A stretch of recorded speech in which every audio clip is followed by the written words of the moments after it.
Well, guys, what did you expect? Welcome back to Charge the Game podcast. I'll be your host here, Chuck, and we're going to get into this whole Lakers head coach operation by LeBron James, the puppet master. And we're going to break this thing down, and get into the nitty gritty of how this thing played all the way out. LeBron James, right? First of all, this is a Clutch Sports production. Let's just be honest with you guys. This is a Clutch Sports production. As you guys known for the longest that JJ Redick would be the new head coach for the Los Angeles Lakers because that's what LeBron James wanted. We know that LeBron James set this whole thing up by abruptly having a podcast, right? Abruptly having a podcast with JJ Redick, who we often over the past few years have seen JJ Redick and LeBron James. They were exchanging tweets. You can see them replying to one another tweets. You can see that they just had this distant love for each other until they brought it into reality. So when I first heard the whole JJ Redick podcast, guys, with the one and only LeBron James, I had already knew what was up. I already knew that Darvin Ham was on his way out the door because Darvin Ham just looked like he was in over his head at the time.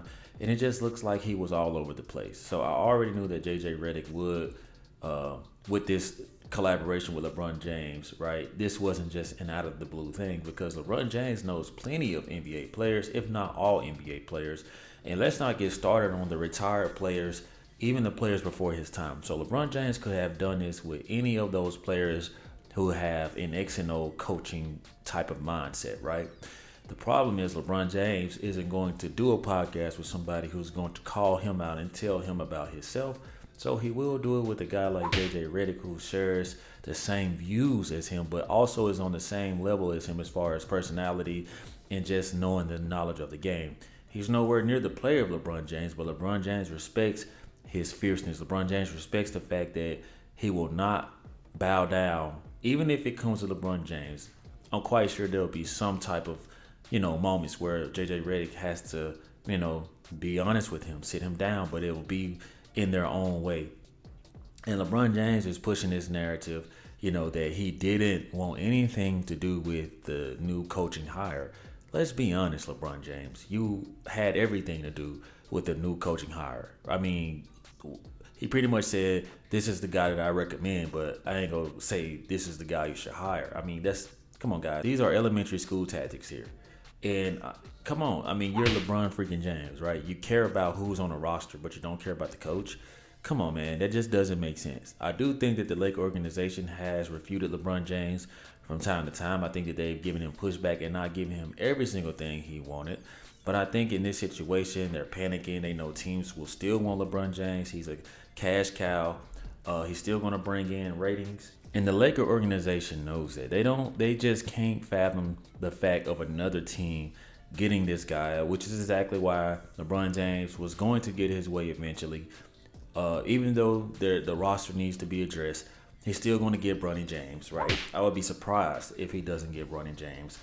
And this was just already set up. It was already pre-planned. It was a handshaking deal, just like with Bronny James, just like Jeannie Buss. And Jeannie Buss, like I keep telling you guys, this organization isn't being ran like Showtime Lakers. This organization is being ran like a joke, right? We don't know who's in control. And it just seems like with all of the knowledge that Jeannie Buss, Mr. Buss, the late great Buss, gave his daughter, it just seems like she's in over her head, right? And it seems like she's in a position of power, but isn't as competent in it and with her decision making. And she has to lean on a group of people to help her make these decisions. And that's where you get the Kurt Ramesses and everybody else involved in this situation. But we all knew for the longest that LeBron James had this up his sleeve. And the first thing that's going to happen when this doesn't go this way, or JJ Redick doesn't pan out, if JJ Redick doesn't pan out, the first thing they're going to say is, well, I wasn't involved. LeBron James is going to make sure that he's the ultimate puppet master, and you never see who is wielding the puppets. You only see the strings. And LeBron James doesn't want his name attached, though Laker Nation is still going to blame him. Because let me tell you something, Kobe Bean Bryant, if he did not want to coach, he would be very vocal about it. And if he wanted to coach, he would be very vocal about it. And he didn't care what the fan base would have to say or the mass consensus. And that's where I always tell you guys that LeBron James lost my respect, because he's not a straightforward guy. He's a flex his power and then wait on you to counter. You know what I'm saying? The Lakers never will know this guy's move because he's very passive aggressive.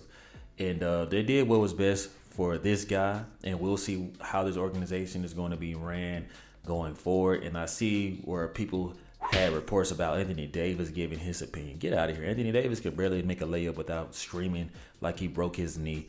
Nobody's going to respect Anthony Davis and what he wants going forward with the head coach, because he doesn't assert himself as that type of dominant player to take over and be the system. He's a great two, don't get me wrong, but he had nothing to do with this JJ Redick situation, because LeBron James is the captain. LeBron James is the leader in the Lakers for now, are LeBron James.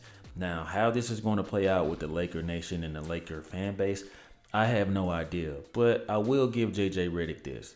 There's something about him that I truly do believe in, so I'm not going to sit and throw salt on him, because I like the fact that he goes at players in the media. He goes at different commentators for their opinion. He has a very, very strong personality, and he does have like the Pat Riley ambiance, like the aura. Okay, so I will give into that. I know that they were saying that he's making these comparisons, but until I actually see what this guy's about in a head coaching position, you know, then that's when I'll believe it. But as of now, as constructed, I think that, you know, hey, strap your seatbelts in, tie your shoelaces up. This is going to be very interesting, because there's one thing for LeBron James to want JJ Redick, but what is it, a 15-man roster or something like that? You have to get these other players to buy into it as well. And the way JJ Redick personality is at times, I don't know. I mean, all it would take is one of the starters to bump heads with him, and then maybe 2 or 3 of the other starters to feel the same way. And we don't know how this thing can go on. But either way it goes, LeBron James will obviously not be the scapegoat. JJ Redick and someone else will. And the next thing you know, they're going to be working on their head coach for the future. And then if I'm JJ Redick, right, I would have asked for an even bigger extension on this. You know what I'm saying? Because LeBron James is eventually going to leave. So it makes sense for LeBron James to get JJ Redick, because he know that this is his last shot. He know that this is his last go round. So if I'm going to have any input on the coach I want it to benefit me for the longevity of my career with the Lakers. That only makes sense to me. And you guys will see, man, like I have a feeling that this thing is going to be much harder than JJ Redick thinks, simply because he hasn't been in the seat, not even the co-pilot seat as an assistant coach. And you have to look at the West and where the West is going. It's going back to a big man league, a typical duo type of team. And, you know, it's going to be interesting, because these young cats are seeing everything that Anthony Edwards is doing, and they want to be in those discussions. They don't want to keep giving LeBron James this time, man, this attention. And I do feel like in a weird way that LeBron James is overstaying his welcome in the NBA.